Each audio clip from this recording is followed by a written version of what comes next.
Good evening, dear Wellesley faculty, students, guests.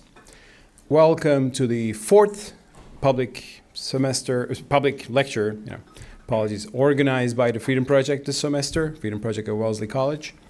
We are honored to have Professor Jeffrey Herf tonight and listen to his lecture titled From Soviet Bloc Support for Israel to the Undeclared Wars. I should say that Professor Thomas Cushman, the director of the Freedom Project, would love to be here, but he couldn't join us tonight, so he asked me to step in, and I'm honored, of course. Let me first introduce our speaker, distinguished speaker. Dr. Herf is a distinguished professor of modern European history at the University of Maryland. He's a graduate of the University of Madison, Wisconsin, and received his PhD from the Brandeis University, which is our good neighbor here in Massachusetts. And he taught at Harvard University and Ohio University. He has published 6 books, some of which were translated into various languages. And he has also penned significant articles in publications such as The American Interest, Commentary, The New Republic, and many others. He coined the term reactionary modernism to define an ideological current in Weimar Republic that led to the rise of Nazism. And I love that term, and I read a little about it, and I think it really captures an interesting, modern but troubling political psychology and phenomena. And I see that being repeated in different parts of the world today, and maybe we'll hear more about that from him today. Tonight he will give us a lecture lecture titled, again, From Soviet Bloc Support for Israel to the Undeclared Wars. And as I understand, it's partly about how there are anti-Semitic elements in the policies and narratives against the state of Israel. And if you allow me, I would like to say a few words why that is important, as someone who's been observing the Arab-Israeli conflict in the past 2 decades, and as someone from the region, I should say. That is one of the, of course, burning conflicts in our part of the world. We can't find a solution despite all the diplomatic efforts and so on and so forth, partly because it's difficult. There are 2 peoples, aspiring for the same land as their national homeland. So that makes it in itself difficult. And I hope maximalists on both sides make the problem hard to solve. But also, this conflict and similar conflicts become more difficult to solve if people on both sides or their supporters see the other side as just not a nation with its understandable aspirations and conflicting visions, but as quintessentially evil, as a dark force that you cannot reckon with, and try to demonize the other side. And I think this has been going on, and I see this sometimes in the narratives against Palestinians. I see it a lot against the narrative against the state of Israel. And we see echoes of anti-Semitism very much against the critics of Israel. Some of those critics would be very legitimate on their own grounds, but when it becomes anti-Semitic element, it becomes harder to solve. And that has been amplified in the past century, where anti-Semitism was heavily imported into the Middle East from where it began, actually, which is Europe. Therefore, I'm really curious to learn more about Dr. Herf tonight, and I'm honored to welcome him to give us his speech. Please join me welcoming Professor Herf.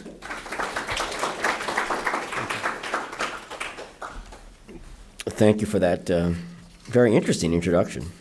I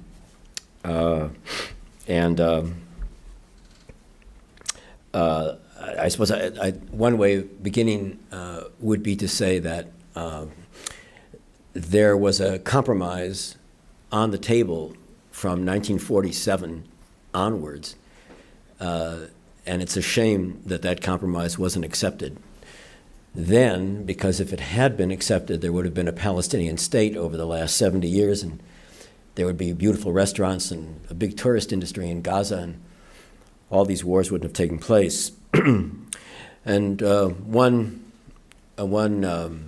purpose of the work that I've done in a book I published in May of 2016, Undeclared Wars with Israel, was to see what contribution the Soviet bloc and East Germany made to standing in the way of that peaceful compromise.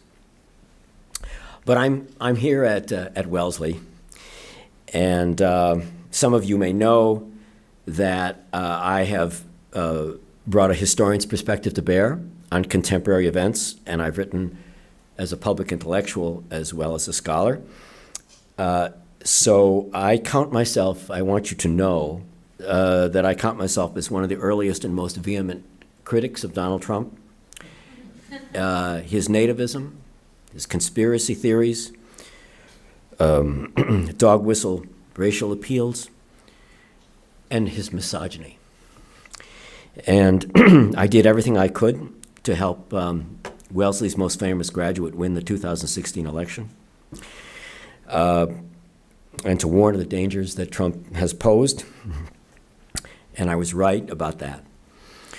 And I wanted to begin that way because what I'm going to say may sound to some of you rather conservative. But it's not. And it is, I think, in the spirit of Tom Cushman and the Freedom Project, this is expressed in the spirit of liberalism. And I repeat that there was always a possibility for a compromise solution on the table from 1947 on. And so we want to understand one of the reasons why that didn't happen. Anti-fascism and Antifa have entered into American political discussion in the last several years. And this book and this talk this evening will focus on what I'm going to call the hypocrisies and falsehoods of communist and leftist anti-fascism during the Cold War as it regards their view of Israel. I want to examine why a set of ideas about Israel that I regard as false, namely that Israel was a product of imperialism and racism, which it was not. Why did such ideas receive respectability in East Germany and in the West German radical left during the Cold War? And why did they then have an impact on the course of events in the Middle East? It's important that you know that at the end of the Second World War, it was conventional wisdom among liberal and leftist currents in Europe and in the United States that Nazi Germany did not only despise Jews, but that Nazi Germany despised Zionism. And that at the end of World War II, anti-fascism meant, among other things, defending the right of Jews to have a state of their own. This is what leftists and liberals believed in 1945 and 46 and 47. And it was also what the Soviet Union believed. The accomplishment of the communist and the Western radical left in the succeeding decades was to transform the meaning of anti-fascism, and thus, remarkably, to label the state of Nazism's victims to be itself a form of Nazism and fascism. And the result of that fateful transformation, which took place in the 1950s and 1960s, echoes on our campuses today. In 1947, the Soviet Union voted in favor of the United Nations resolution that called for a partition of Palestine into a Jewish and an Arab state. In the War of 1948, when the United States was engaged in an arms embargo, preventing shipment of arms to the Zionists in Palestine, communist Czechoslovakia sent weapons to the Zionists and then to the new state of Israel. In post-war France, veterans of the French anti-Nazi resistance and leftist intellectuals such as Jean-Paul Sartre expressed support for Israel as an expression of their own wartime anti-fascism. In the United States, the editors of the flagship of the American left, The Nation magazine, also expressed support for Israel and published a number of essays about the collaboration with Nazi Germany by Haj Amin al-Husseini, who returned from wartime Berlin to be elected in 1946 as the leader of the most important organization of Palestinian nationalism, The fact that the leader of Palestinian nationalism and the man who led the Palestinians into the War of 1948 was a Nazi collaborator and whose actions in wartime Berlin accurately could be described as war crimes, and who should have been brought to trial for war crimes, but only because of the Cold War and the reluctance to offend the Arab oil powers, escaped that fate. This fact is this very embarrassing fact about one of the leaders of Palestinian nationalism is rarely discussed.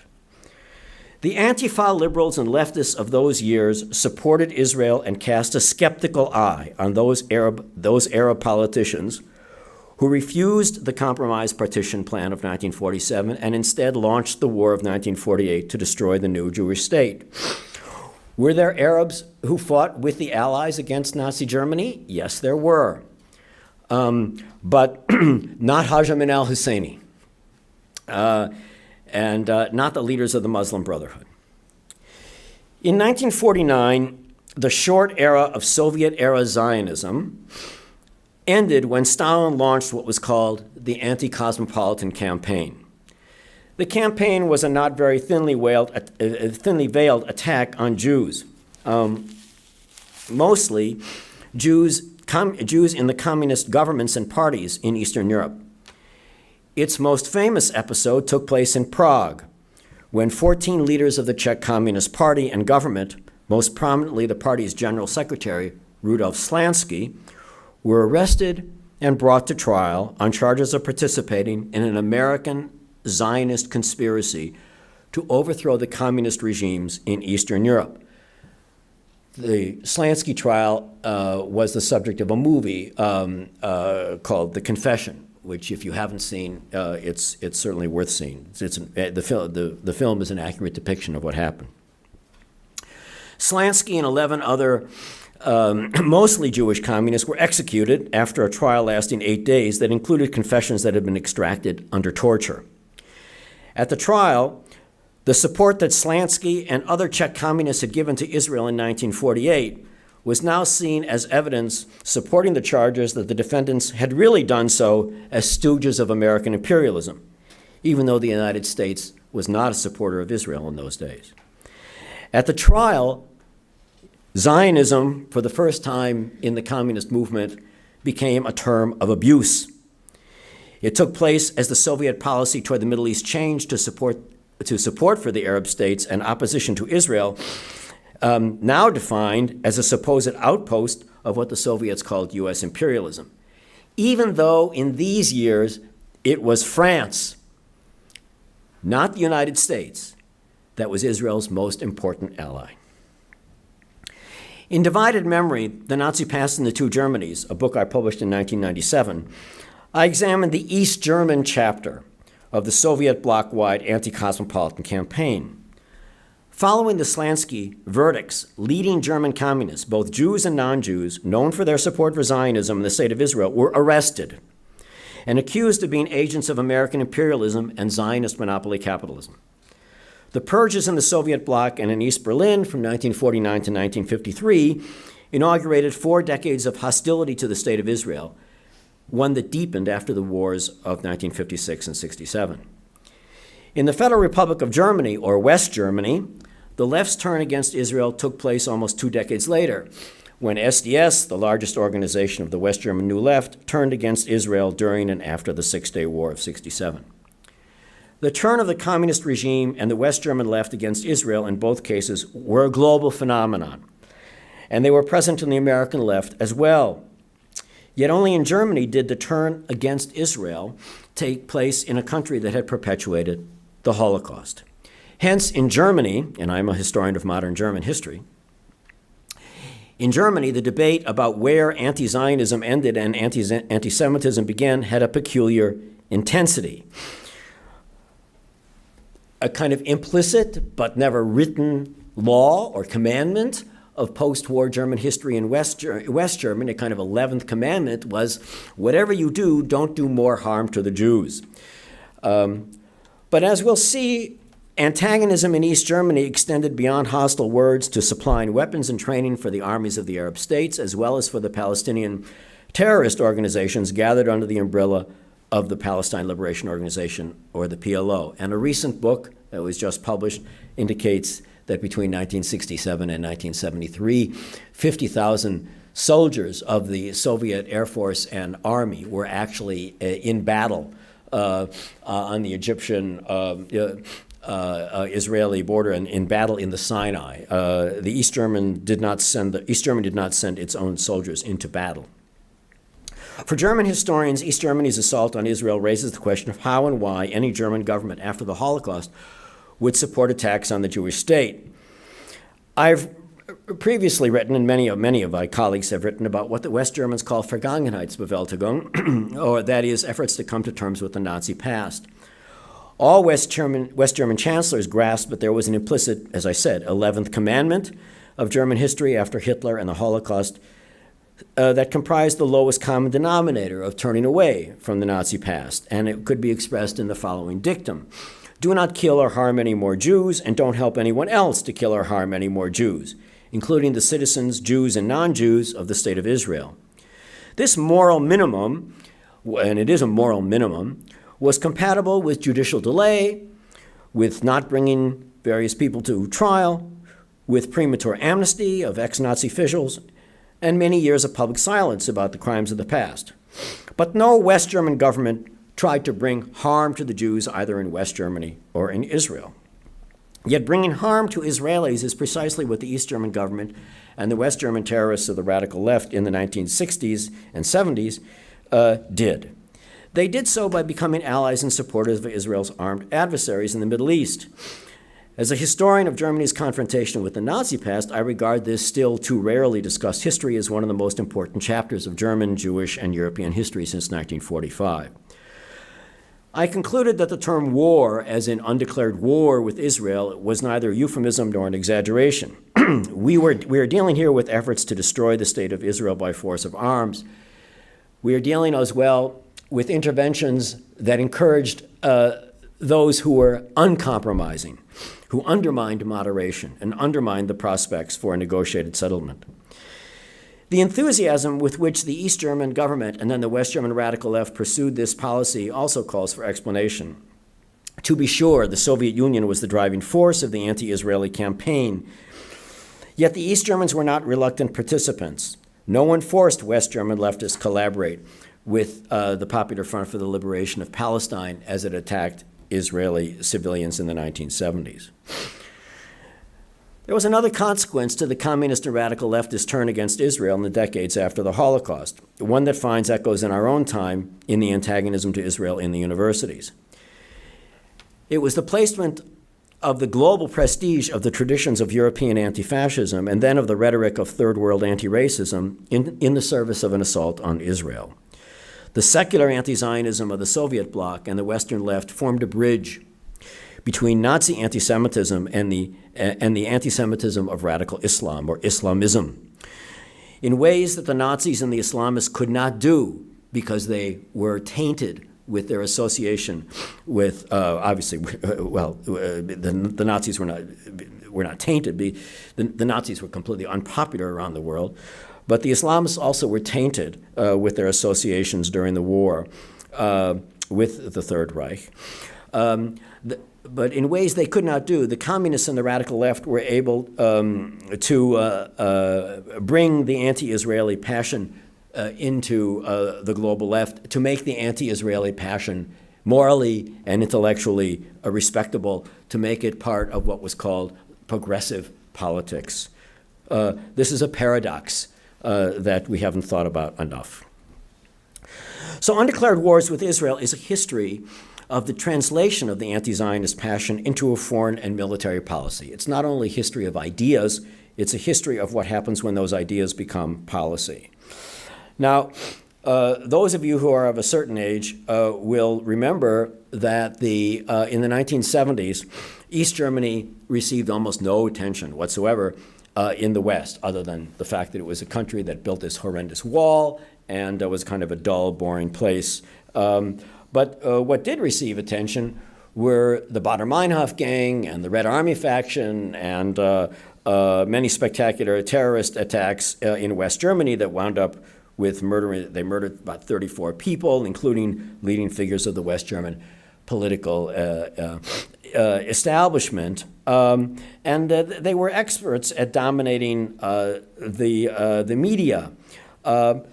But in fact, although Ulrich Meinhof and Andreas Baader, Dieter Kunzelmann became household names at the time, the Revolutionary Cells, the June 2nd movement, the Berlin Tupamaros, and the Red Army faction all became a huge media phenomenon. Their impact on the Middle East was modest. In contrast to the West German terrorist organizations, which involved several hundred people and perhaps 10,000 sympathizers, the East German regime was a state with the sinews of power and of war that a state possesses.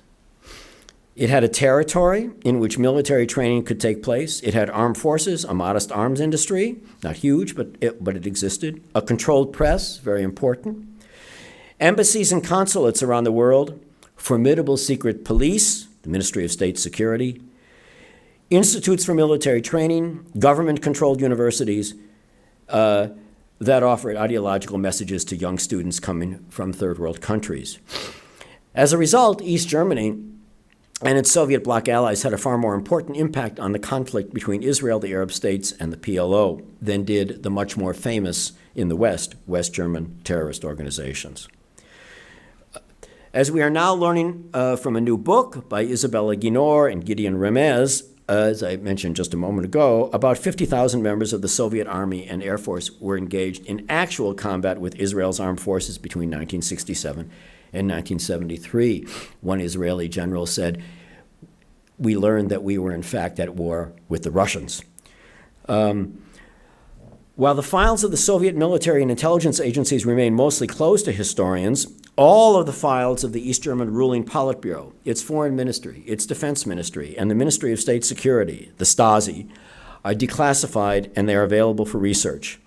And the following discussion draws heavily on both the published and the archival documents of the former East German regime, which I had the good fortune to be able to work with. We German historians are a peculiar bunch. The nature of the phenomenon is such that we have these two dictatorships to deal with, and unlike the collapse of the dictatorship in the Soviet Union, the collapse of the Nazi regime and then the communist regime left behind all of the documentary evidence of both governments. The Nazi regime was vastly worse than the communist regime, but nevertheless, it is an unusual, good fortune for historians that the records of both governments, including their deepest secrets, have now been protected. There was a lot of document destruction in the fall of 1989 when the East German government was collapsing, but those of you who know something about the way governments function know that it's actually quite difficult to destroy all of the relevant files. So let's turn to some turning points, like the War of 1967. During that war, the East Germans were sending weapons to Egypt and to Syria, MiG fighter jets, thousands of machine guns, Kalashnikovs assault rifles, and on June 15th of 1967, the leader of the East German Communist Party and the government was a man named Walter Ulbricht, gave a speech in Leipzig, which became a very famous speech in which he denounced Israel and supported the Arabs. Contrary to what was widely reported in the world press, Ulbricht claimed that Israel faced no military threat in the days and weeks before it decided to preemptively attack and destroy the Egyptian and Syrian air forces at the beginning of the war. He did not mention Egypt's President Nasser's decision to close the Gulf of Aqaba, or verbal threats to drive the Jews into the sea, and other phenomenon that other events that those of you who know something about the Six-Day War are familiar with. It was during the war that the Soviet Union first engaged in what the late Israeli historian of anti-Semitism, Robert Wistrich, called Holocaust Inversion. The phrase is Wistrich's, Holocaust Inversion. And what he meant by that is accusing Israel of behaving like Nazi Germany. Soviet ambassador at the United Nations in New York, and by the way, I don't know if you're aware of this, but the United Nations files are available online. All of the documents of the General Assembly and many of the Security Council documents are available to you online. And if you're doing senior theses or just papers for courses, this is something that is very, very interesting and helpful for a lot of work. But Yaakov Malik, compared Israel's surprise attack that began the war with the Nazis' war on the Eastern Front, the Nazis' attack on the Soviet Union on June 22nd of 1941. Walter Ulbricht offered his own comparison. He alluded to the Nazi protectorate in Czechoslovakia and the general government of Nazi-occupied Poland, and he said, quote, "The world would not accept that a quarter of a century after the Second World War, and the aggressor Israel and its men behind the scenes form a Sinai protectorate or a general government of Jordan for the purpose of renewed colonial oppression of the Arab peoples." Now, to his audience in Leipzig, those references to the general protectorate and the Sinai Protectorate and the general government, they would resonate with that audience in Leipzig in 1967 because they all knew what comparison Ulbricht had in mind. In subsequent decades, the association of Israel with Nazi Germany remained an enduring element of communist and leftist anti-Israeli propaganda, both first in the Soviet bloc and then in the West German left. I won't bore you with many numbers and details about numbers of MiG fighter jets and Kalashnikovs and machine guns, landmines, hand grenades, but these began to flow from East Germany and from the other members of the Soviet bloc to the Arab states. On September 30th of 1969, a man named Willy Stoff, who was a Politburo member and the president of the East German Council of Ministers, assigned his deputy, Gerhard Weiss, to be the coordinator of delivery of weapons to states around the world, including the Arab states. And that committee was in existence for the next 15 years. So that brings us to another issue about this this small state of 17 million people that was of little interest to most people in Western Europe. And what most people knew about East Germany was that it built a wall. And between 1949 and 1961, about 2.5 million of its citizens decided to leave. And they went to West Germany, Western Europe. And so in order to prevent more people from leaving, especially young, talented people, the government built this wall. And so in effect, the country became a kind of prison for 17 million people who could not get out. And that's the image that we have of this regime. Well, actually, what was happening in other parts of the world was that East Germany was becoming more popular. The interaction of force and diplomacy was much in evidence during East Germany's greatest diplomatic success, the recognition breakthrough of spring and summer of 1969. West Germany this was a Cold War, and the West Germans were trying to prevent the East Germans from getting diplomatic recognition. And so they said to countries around the world, if you recognize the communist regime in East Germany, we won't trade with you, we won't have diplomatic relations with you. And the West German economy was much, much larger and produced things that actually people wanted to buy. So this was a potent threat. And so many countries refused to open diplomatic relations with East Germany. But in the spring of 1969, the East Germans succeeded in undermining the West German effort to isolate the communist regime. On April 30th, Iraq became the first non-communist government after Norodom Sihanouk's Cambodia to establish diplomatic relations with the East German government. The breakthrough was due to the persistent efforts of East Germany's foreign minister, a man named Otto Winzer. The joint declaration issued by Winzer and Iraqi Foreign Minister Abdul Karim al-Shikli on May 10th of 1969, at the conclusion of a week of negotiations in Baghdad, made a clear connection between Iraq's decision to establish diplomatic relations and East Germany's position regarding Israel.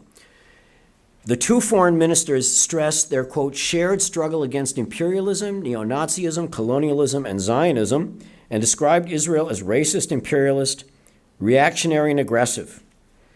This description of Israel as a racist state, an imperialist spearhead, and even a state similar to Nazism was thus embedded in the beginnings of diplomatic relations between the two states. And similar language accompanied the establishment of diplomatic relations between East Germany and Sudan, Syria, Egypt, and South Yemen from June to July of 1969. And increased weapons deliveries followed each of those statements.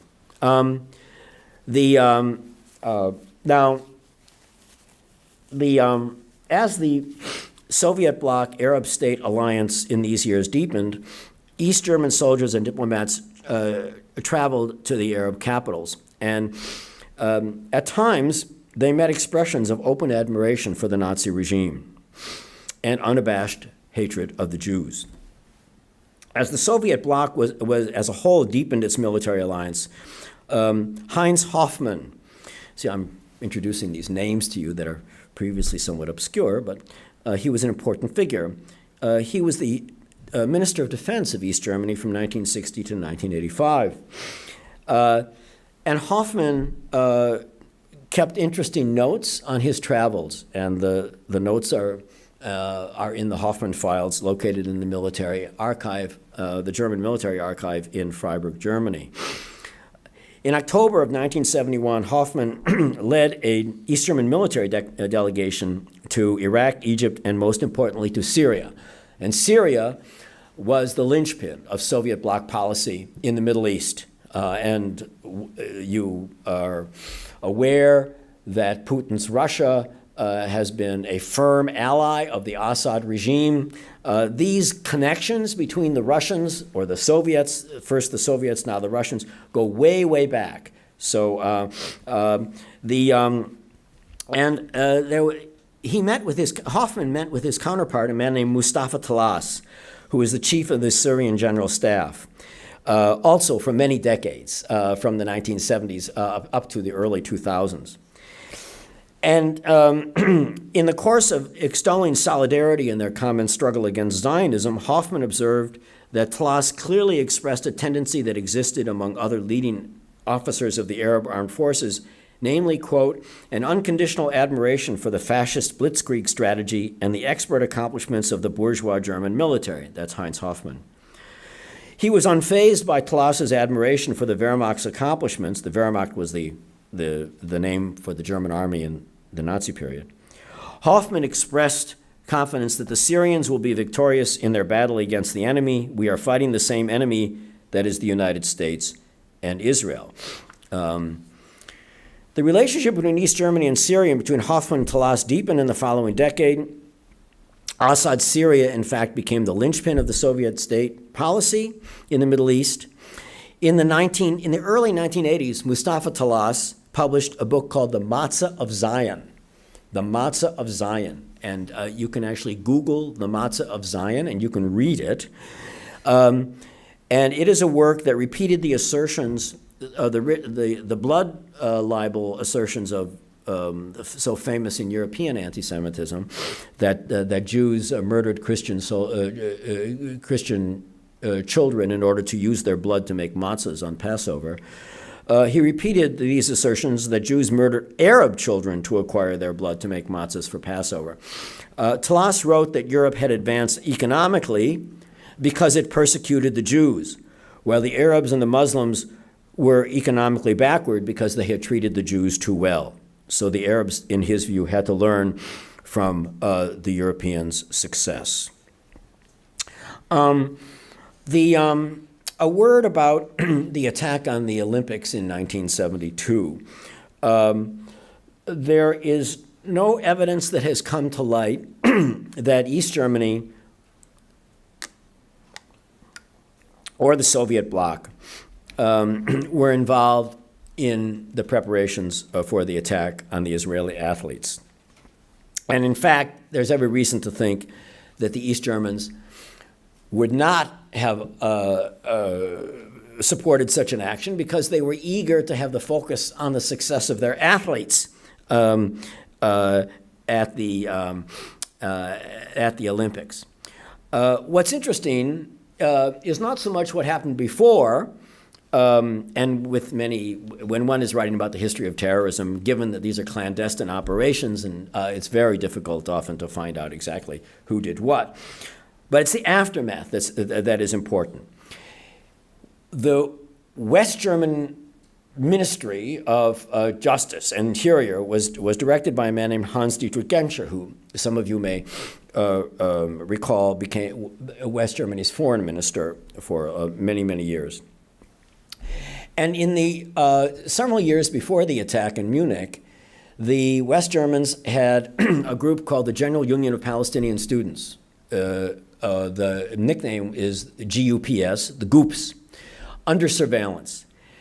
And in the course of the attack, the hostage takers made telephone calls to the office of the General Union of Palestinian Students in Bonn. And the response of the West German Interior Ministry was thus to deport several hundred leaders of the General Union of Palestinian Students because it accused them of supporting these terrorist attacks.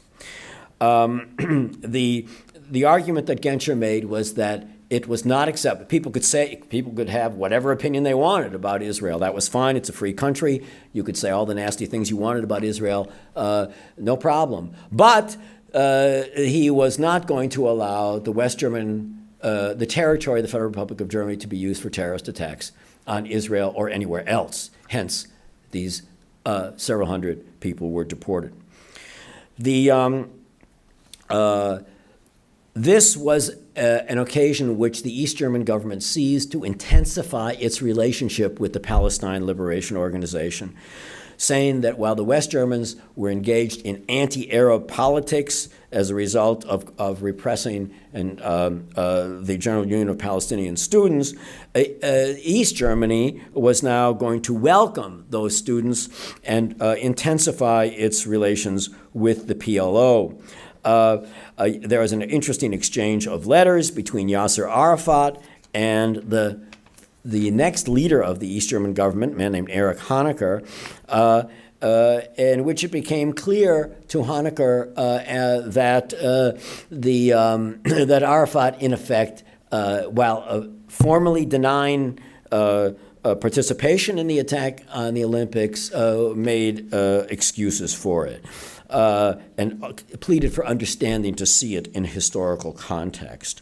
He visited East Berlin for the first time in November of 1971, and I will show some photos of that in a moment. And in August of 1973, Arafat was celebrated as a major attraction of a World Youth Festival. The other international star of the World Youth Festival was Angela Davis, graduate of Brandeis University, among other things. It was then that Arafat had the first of many meetings with Arafat, and the Honecker-Arafat relationship deepened and continued until the collapse of the regime in 1989. Part of the, one result of the deepening relationship between East Germany and the PLO was the opening of an office of the Palestine Liberation Organization in East Berlin in September of 1973.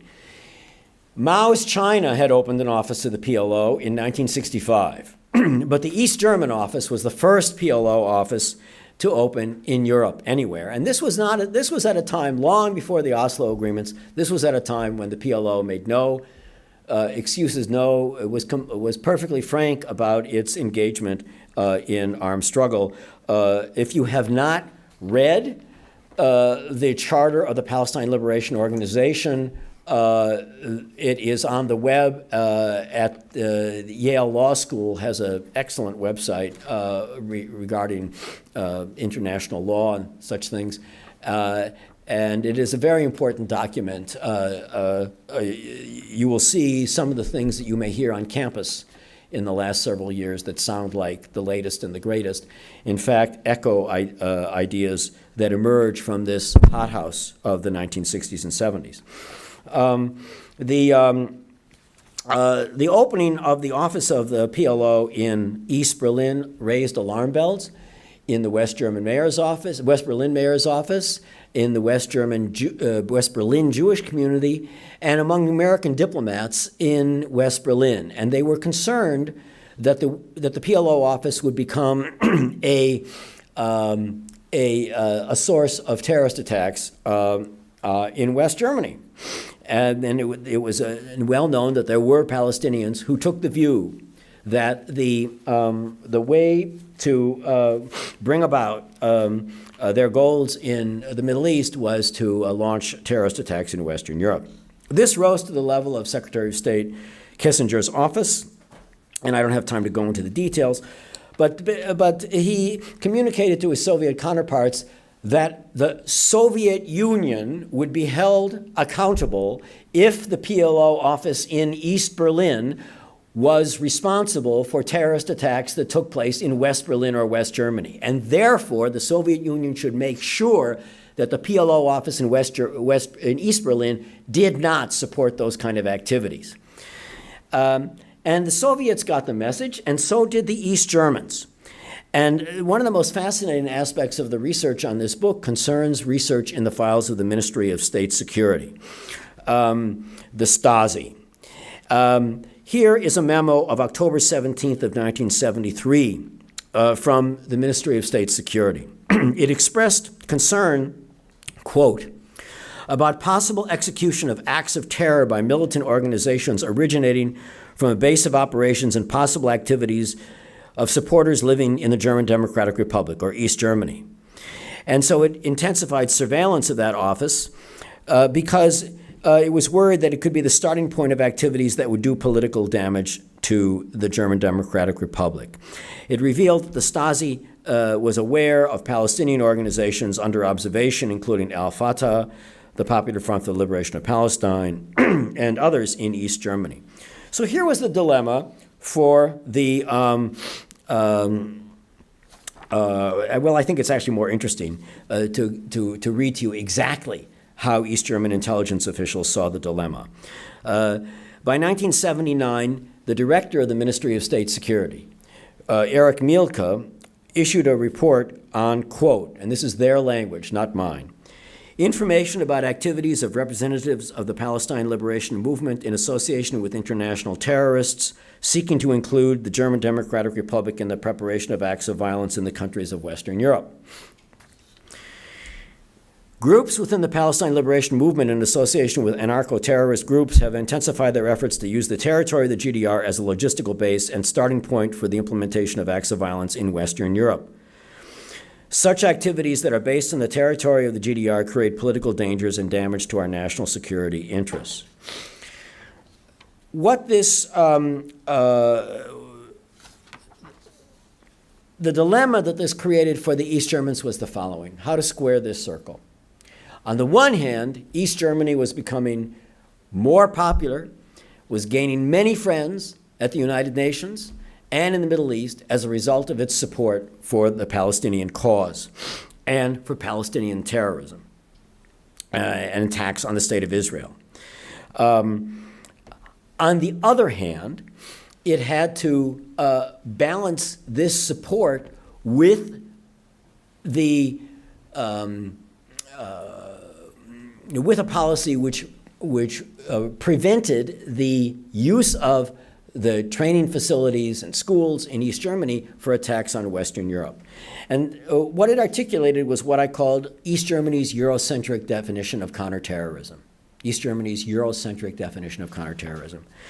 That on the one hand, the Stasi and the East German Ministry of Defense would assist the Popular Front for the Liberation of Palestine, the Palestine Liberation Organization, in their attacks on Israel, or against Anwar Sadat in Egypt, but would make it very clear to them that if they wanted the support, the money, the military training, the university fellowships, the language training, the health care, even the vacation spots for some of the leaders, if they wanted all of that, they had to make sure that the Palestinians and the Arabs and Syrians in East Germany and Eastern Europe did not attack Western Europe, because if they attacked Western Europe, then détente would be placed at risk.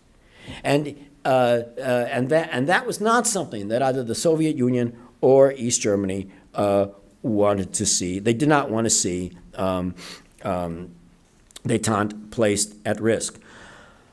One of the very important things that I want to convey to you this evening is that when members of the East German intelligence agency, and here I think that they are not different from intelligence agents all around the world, when they spoke with the leaders of the Palestinian Liberation Organization, they didn't use the confusing and misleading language that East German and Soviet bloc diplomats used in the United Nations.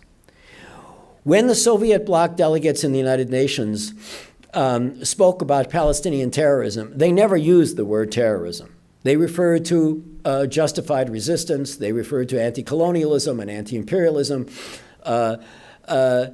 They described those who used the word terrorism as engaged in defamation and slander of a national liberation movement. That's the way that Peter Florin and Oskar Fischer spoke at the United Nations when they were denouncing Yosef Tekoa and Chaim Herzog and the Israeli delegation. You are engaged in defamation and slander of the Palestine Liberation Organization because you describe it as a terrorist organization. There's reactionary, racist, fascist language.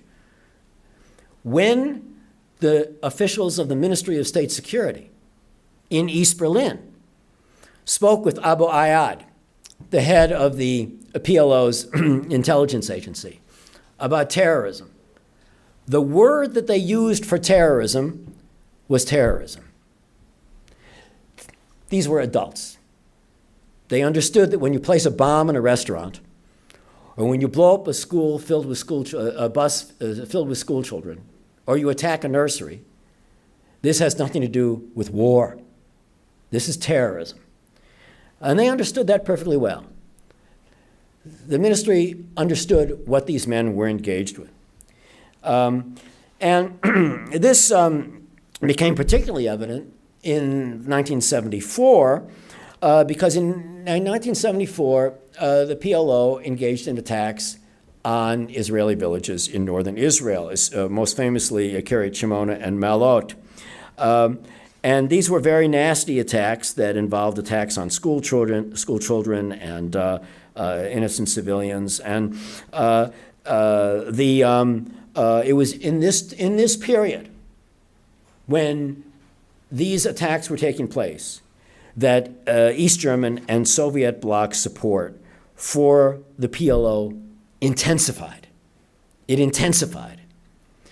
East Germany had diplomats in Damascus, in Beirut, in Cairo, and those diplomats could read and hear the communiques being issued by the Popular Front for the Liberation of Palestine and the Palestine Liberation Organization celebrating the attacks on Israeli civilians. They could hear and they could read those attacks. I've looked through the Foreign Ministry archives. At no point did I see East German diplomats urging the Palestinians and the Arab states to refrain from terrorism and instead to support a negotiated settlement of this long-standing conflict. I've spoken quite a bit, so I'm just going to speak. During the Yom Kippur War, East German Air Force pilots flew planes to Aleppo, and then those planes were flown by Soviet pilots in battle with the Israelis. East Germany sent several freighters filled with tanks and artillery weapons to Syria to assist it in the war. The CIA estimates, there is something called the Crest Files, which are now online. The CIA analytical reports are very interesting, and if you are at all interested in writing about international affairs or the history of the Cold War, I would urge you to look online at the Crest reports, the CIA Crest reports. There's a lot of interesting information in there. That's the analytical division. That's not the operations division. And the CIA estimate that East Germany sent about 3% of the weapons that came from the Soviet bloc to the Arab states. So it's a small country, but just to give you a sense of what we're talking about, from 1967 to 1989, I found that the East Germans sent 750,000 Kalashnikov assault weapons, 120 MiG fighter jets, 180,000 anti-personnel landmines, 235,000 grenades, 25,000 rocket-propelled grenade launchers, 25 million cartridges of various sizes. East German technicians repaired and serviced 350 MiG fighter jets for the air forces of Iraq and Syria, and more than 3,000 military personnel received training in East German military institutes, including several hundred from Syria, Iraq, Libya, and the PLO. 1989 was an unmitigated disaster for the Arab states and for the Palestine Liberation Organization. The revolutions of 1989 that overthrew the communist regimes deprived the PLO and Syria of its major arms suppliers, military training bases, diplomatic support. It was a huge blow. And the collapse of communism in 1989 is important to connect to the beginning of the Oslo peace process. Because when the PLO, what became apparent to Arafat in 1989 was that with the collapse of the Soviet bloc, he no longer had a military option that could really pose a serious military threat to the state of Israel. And it was at that point that he understood, brilliant tactician that he was, that he needed to enter into negotiations. Almost finished. Just a word about Entebbe. One could talk a long time about it, but there's just one aspect of the raid in Entebbe in 1976 that has not received as much attention as it should.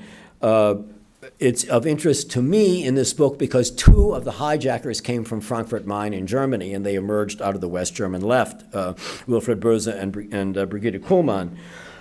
But the raid and the hijacking was made possible because Idi Amin, the leader of Uganda, was directly involved in the hijacking. And as of 1972, Idi Amin had made clear to the world that he was an admirer of Hitler and that he thought the Holocaust was a good idea. So the PFLP and the West German radical left had carried out the raid in Entebbe in collaboration with a man whose enthusiasm for Hitler and for the Holocaust was a matter of international public knowledge. Anti-fascism excused many sins, apparently. If, as was the case, a state gives weapons and training to states and groups that are at war with the Jewish state and intentionally attack its citizens, and if movements lend their participation to terrorist attacks on Israel, It defies common sense to say that helping to kill and wound Israeli citizens has nothing to do with anti-Semitism. Whatever intentions its advocates may have had, it was anti-Semitic in its consequences. Due to the remarkable reporting and translations of the British Broadcasting Corporation's Summary of World Broadcasts, there are abundant English language translations of the virulent hatred of Jews and the celebration of terrorist attacks on Israeli civilians by groups such as the PFLP, the Popular Front for the Liberation of Palestine. I think that the BBC Summary of World Broadcasts is probably in the Harvard University Library in microfilm. And those of you who are working or doing papers on modern international history, I would urge you to take a look at the BBC Summary of World Broadcasts. It's fantastic what the BBC did. They're translating many, many radio broadcasts, television broadcasts, newspaper editorials into English. The anti-Zionist passion in these years became an important element of the global radical left. Yet it was only in Germany after the Nazis that this antagonism smashed the implicit and unspoken 11th commandment to do no more harm to the Jews. And it was only in Germany that turning against Israel came with the supposed benefit of liberation from the burdens of German history after the Holocaust. Liberation from what Dieter Kunzelmann, the leader of the June 2nd movement, called the Jewish complex. The eagerness with which these German communists and West German leftists called Israelis Nazis suggested that a different kind of relief and liberation was at work, one in which these Germans thought of themselves as the good Germans whose goodness lay in attacking the Jewish state, in finding common ground with its Arab and Palestinian enemies, and oddly achieving freedom from the burdens of German history after Nazism. Last paragraph. The communists and the PLO lost their war against Israel on the battlefields of the Middle East.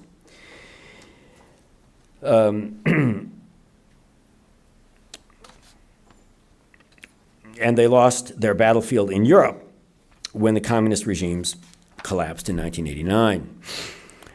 Those revolutions dealt a crucial blow to the PLO and the rejectionist Arab states. But defeated in the Middle East and in Europe, the PLO won many victories in the United Nations General Assembly, in the global war of ideas about the Middle East.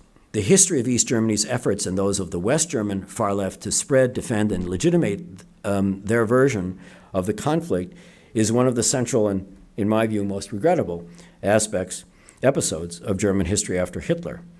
Undeclared Wars with Israel, the book, is now the most extensive and detailed history of that antagonism.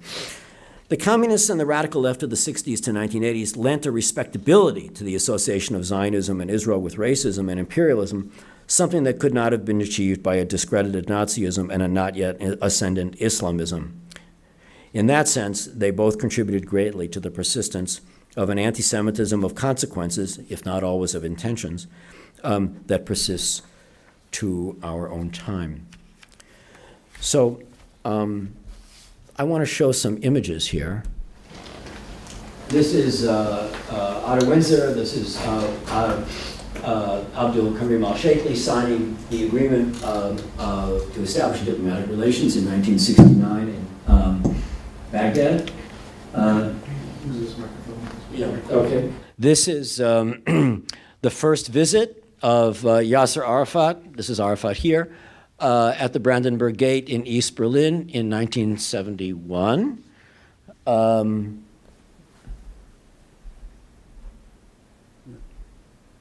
This is a photo of the leaders of the East German military. This is Heinz Hofmann, the defense minister, and these are the leaders of the Syrian military, meeting on October 21st of 1971. In Damascus. This is Yasser Arafat signing an agreement of understanding with Gerhard Grüneberg, a member of the Politburo. This is August of 1973 in East Berlin that established the PLO office in East Germany.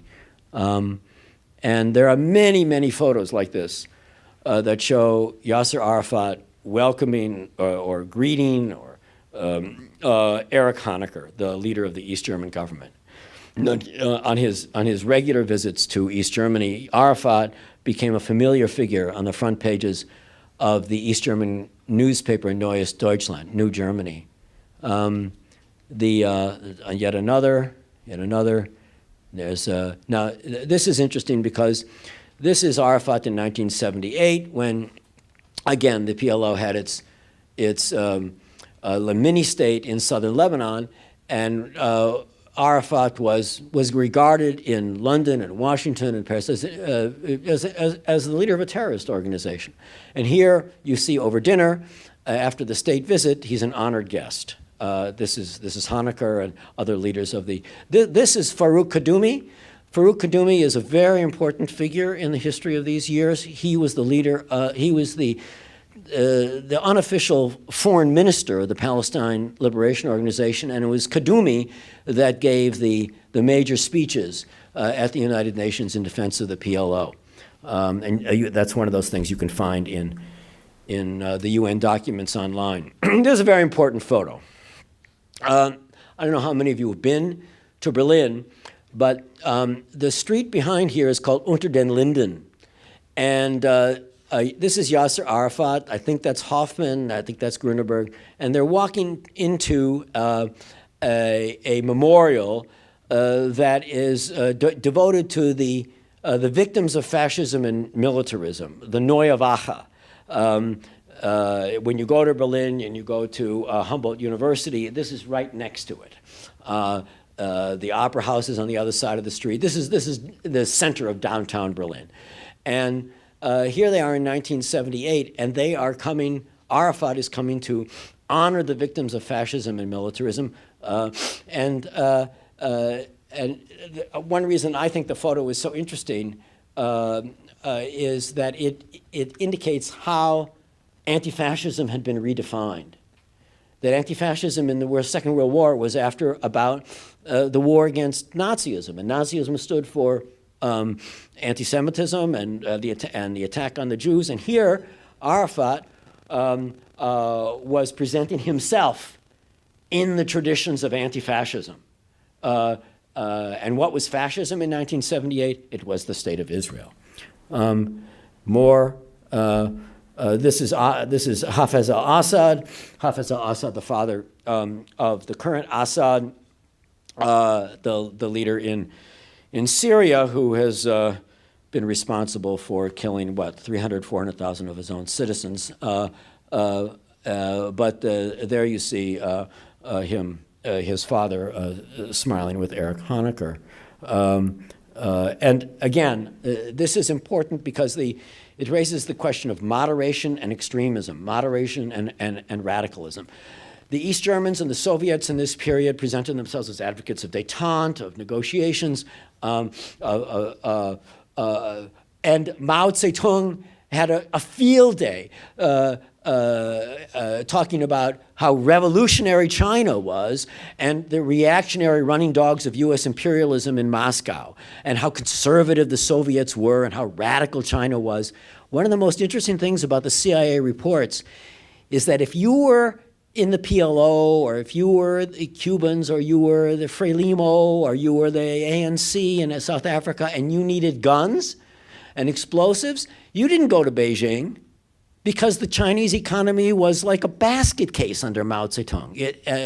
If you wanted weapons, you went to Moscow. So Assad in those years was known for his rejection of compromise, and the East Germans were supporting him. I think that's enough. There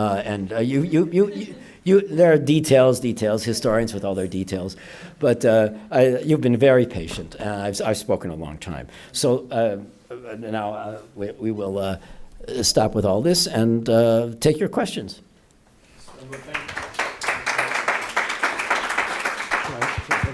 I'll pass it so you can take it back. Well, thank you.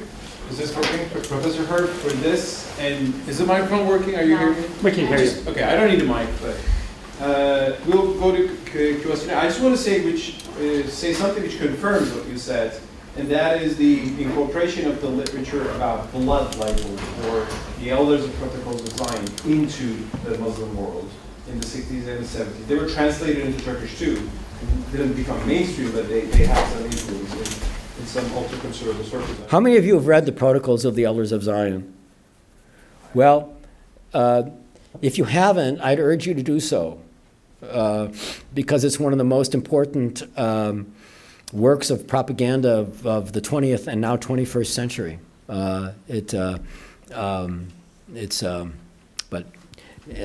Yeah. Yeah, I mean, Russian invention made its way all the way to the Middle East, including, unfortunately, Turkey, I should say. And one thing I don't, in speaking to you, I don't know how familiar you are with German history or not. So no question is too elementary. I mean, I don't assume that you know who Walter Ulbricht was or Erich Honecker or whatever. So, and the most elementary question is just fine. Time for Q&A now, please. Yeah. And we have about 10 or 15 minutes for questions. I don't know where to begin, but I'll be brief. I have a tremendous amount of concerns when you equate anti-Zionism with anti-Semitism. It's way too much of a broad brush. We have organizations like the Jewish Voice for Peace, the New Israeli Fund. Anyone who's against the boycott movement, they're equated with anti-Zionist and they're anti-Semitic. As a person who's critical of those organizations and who's also critical of Netanyahu and the Likud government for many years, I find it quite difficult because you're putting me and others in the moderate position in a very difficult situation. Because you want to have healthy criticism and you do not want to plant the broad brush in equating the two. You have to be very careful. Thank you. That's just one. Well, I'm a historian, and one of the dilemmas of being a historian is that things happen, and it's very sad, but they do happen. I'm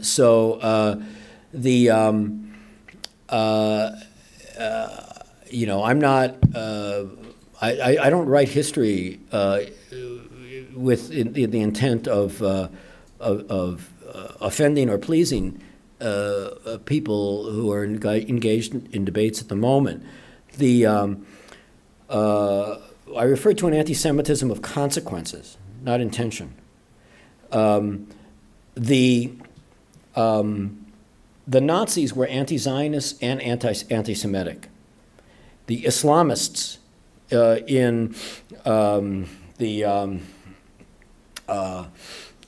Hamas are anti-Zionists and anti-Semitic. They make no distinction between Zionists and Jews. The distinctive feature about the Palestine Liberation Organization, the Syrian government, the Iraqi government under Saddam Hussein, in this distinctive feature of this secular era of anti-Zionism, of the Cold War, was that they continued to insist that what they were doing had nothing to do with anti-Semitism. I personally think far too much attention is devoted to the question of whether somebody is or is not anti-Semitic. In other words, if you take, let's take the attack on Kiryat Shimona, okay? Members of the Popular Front of the Liberation of Palestine entered the village of Kiryat Shimona, and they attacked civilians. They attacked an apartment building. They threw children out of the third-floor windows. Now, you could say this had nothing to do with anti-Semitism. It was just a heroic struggle against Zionism and imperialism and racism. Well, for the people who were dead, that was a distinction without a difference. So I think that's important to keep in mind. These things happened. The things that I said to you this evening, I didn't make them up. These actually took place, and I would say, in response to your essentially political point, that people who want to criticize the Israeli government, and there's no reason not to, anybody can, enhance their credibility if they speak frankly about the things that I discussed this evening. What about some students? Before you, I want to hear from the students. Yeah. Hi, I'm Grace. I just wanted to say thank you for coming. I'm one of the Freedom Fellows. So you talked a lot about the armament of Arab states and the PLO during the Soviet bloc, and how once the Berlin Wall fell, that military support disappeared. But as we all know, there's still conflict between Palestinians and Israelis. Yes. What do you think the future of this conflict looks like? I know you're a historian, but you just said like things happen. From your perspective, what do you think we can see in the next 5 to 10 years? Oh my goodness. What I would say as a historian is that a set of ideas took shape in the 1960s and 1970s in the Arab world and then among the Islamists, which stand in the way of a negotiated settlement of this conflict. And that people should spend more time thinking about the chance that was thrown away in 1947, I see your arm, the chance that was thrown away in 1947 when a compromise solution was possible. I hope that there are young people who are now living in Germany who were driven out of their country in Syria, who saw the consequences of a Syrian government that had spread lies about Israel for 7 decades and then killed between 340,000 and 400,000 of its own citizens. And I hope some of those young Syrian people, those young Syrian intellectuals, maybe, and scholars, will join other young Arabs in calling these set of ideas into question. That's what I hope. And if that happens, if there's this kind of rethinking within the Arab world, then I think that the prospects for a negotiated settlement are viable. But I would say this also. The most horrendous thing that has happened in the Middle East since 1947, the single worst thing that has happened in the Middle East since 1947 is the Syrian civil war. If you want to call the war between Iraq and Iran, that's not exactly part of the Middle East. About 50,000 people have been killed in all the wars between Israel and the Arab states since 1947.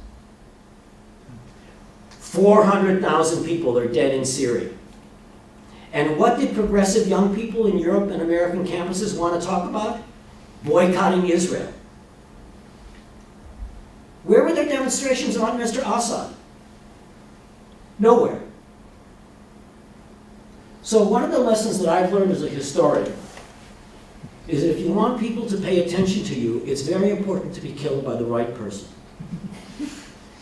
If you're killed by the wrong person, then nobody cares.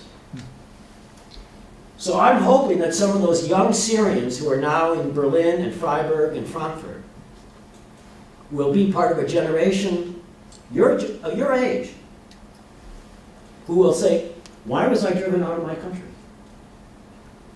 What set of ideas led to this disaster? When that kind of rethinking takes place within the Arab societies, then I think that there'll be a negotiated settlement. Yeah. Here, this young lady here. That actually leads very neatly into my question, which is, you referenced several times already a negotiated settlement, which was rejected in 1948. Mm-hmm. I hope I'm not the only person, yeah. Sorry, 47. Both. I hope I'm not the only person who doesn't understand the details of that settlement. Could you outline, first of all, what that settlement, what the proposed opportunity was, and second of all, what you think the best settlement of the conflict now would be? Well, the United Nations passed what was called a partition plan, a partition plan in 1947, which was supported by the Soviet Union. Andrei Gromyko, the foreign minister of the Soviet Union, gave a very famous speech at the United Nations supporting the partition plan, which would have created a state for the Jews and a state for the Palestinian Arabs. And the state for the Jews that it would have created was much smaller than the existing state of Israel. Right? The Palestinian response was to reject the partition plan. Right?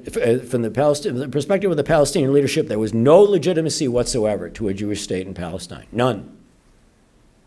And then, when the state was declared in 1948, the Arabs declared war on it, and that they lost the war, and then there was the Palestinian refugee crisis that was the result. So that's the settlement that was on the table then, at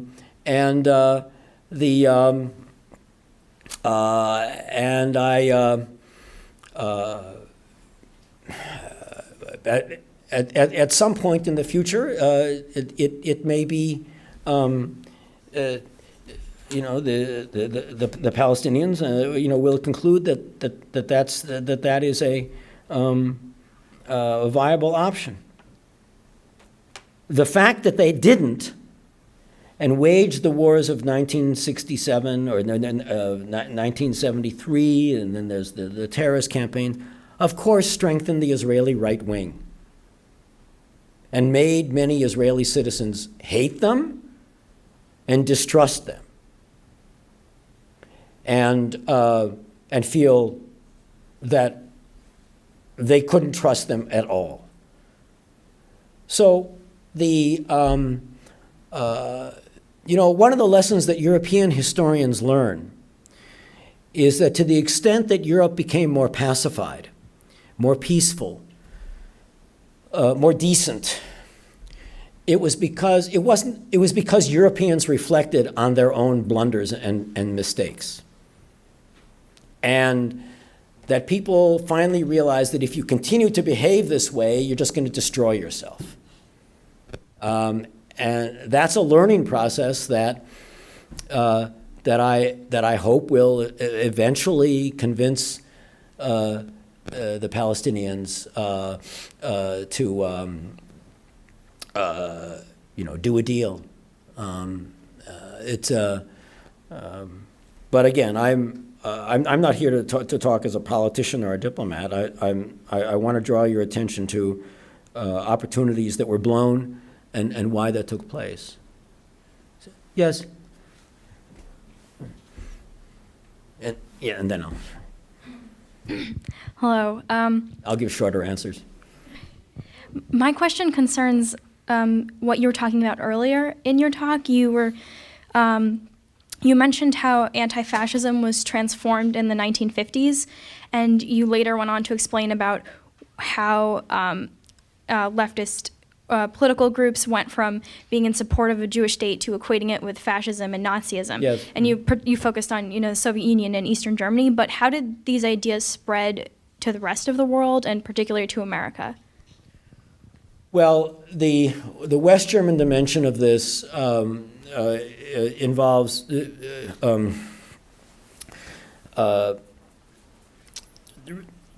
really began in 1967 during the Six-Day War, and the West German left and then the American left and the American New Left associated Israel with the United States to the extent that the left attacked the American foreign policy around the world. It associated Israel with the United States. I think I could summarize it by saying anti-imperialism trumped anti-fascism. We could summarize it that way. That Israel was just on the wrong side of world history. It was on the side of the United States, and the United States was the cause of misery and exploitation and oppression all over the world. And to the extent that Israel was allied with the United States, it was just on the wrong side of history.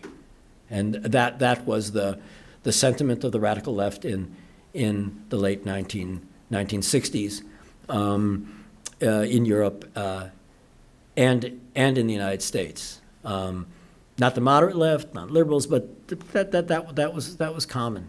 I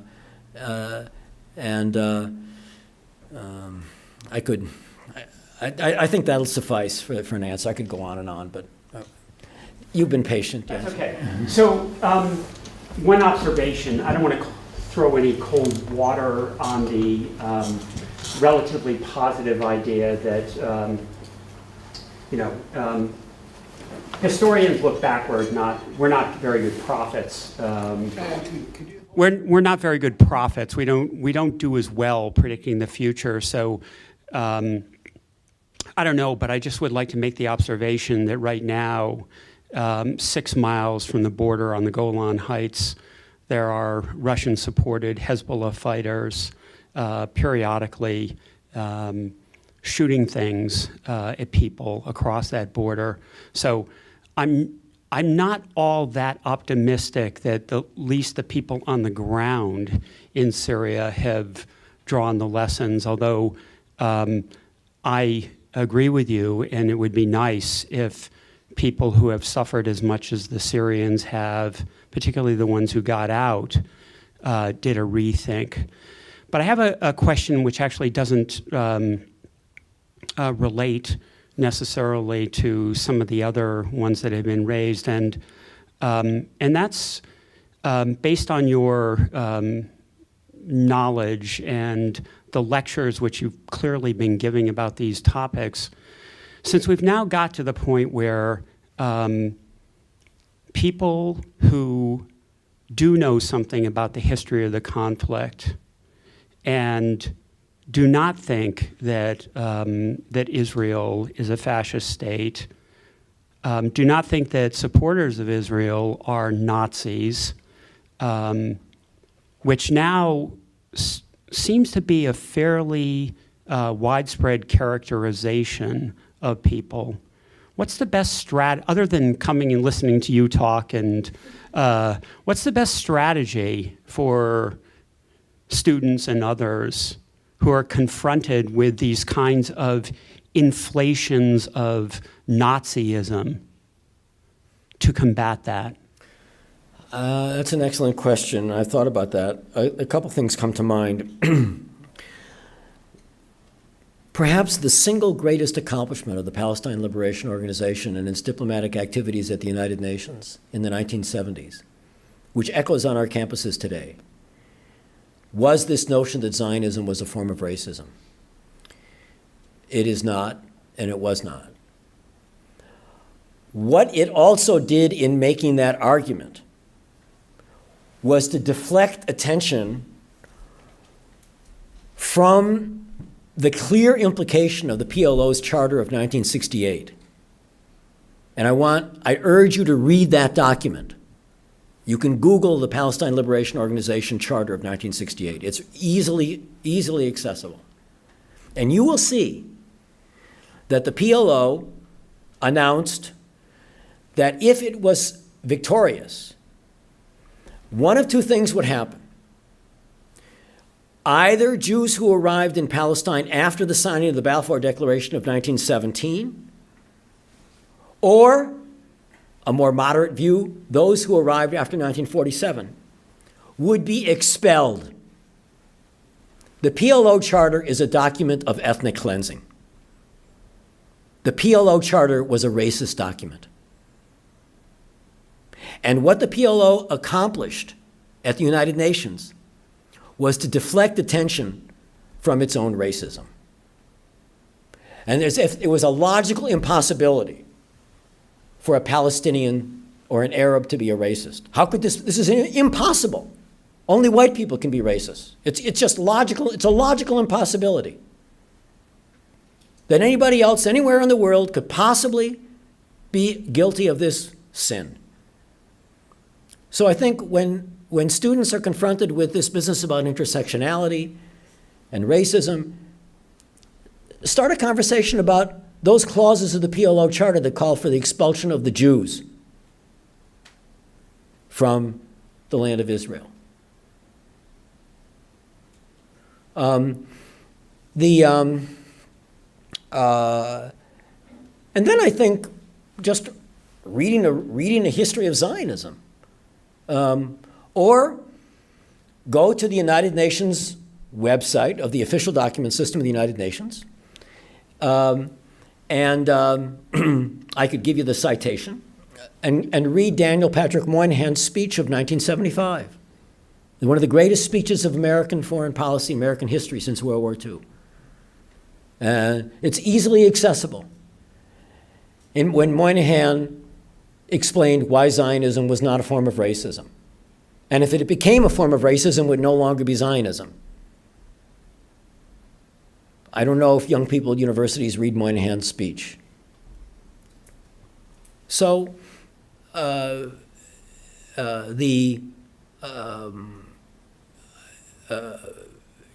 are two suggestions.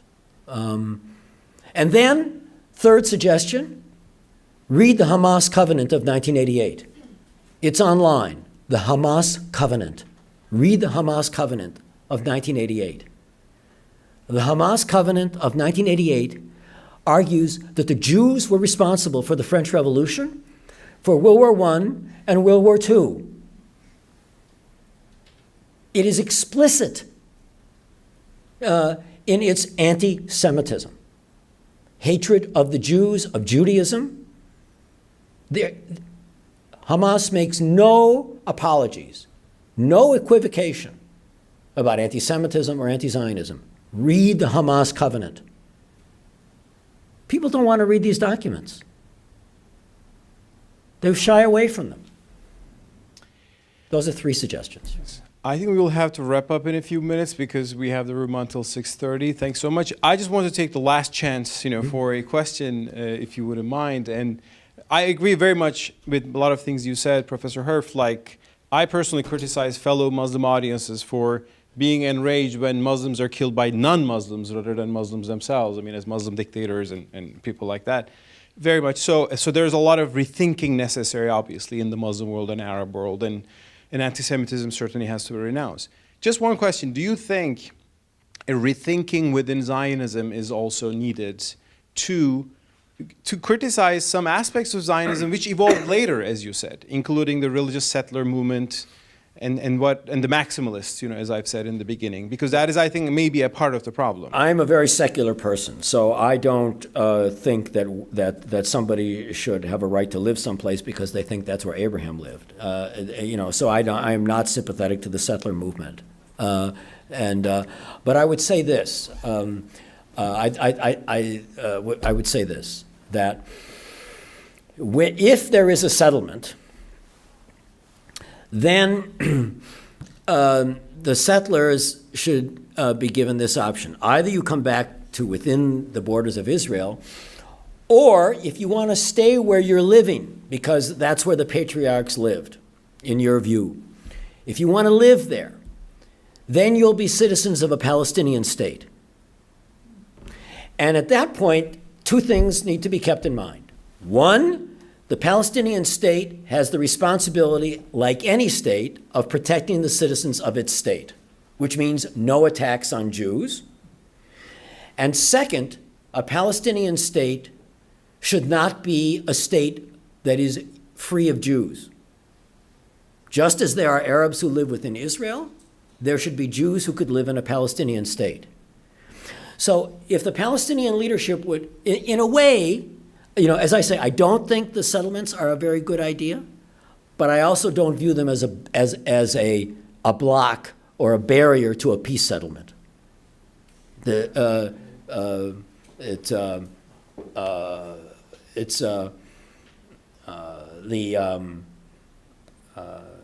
leave it at that. Okay, great. Maybe there will be one state solution at some point which will solve all these problems. We'll see. Thank you so much. Thank you so much, Professor Herf. And please, let's join thanking our... Thanks for your question.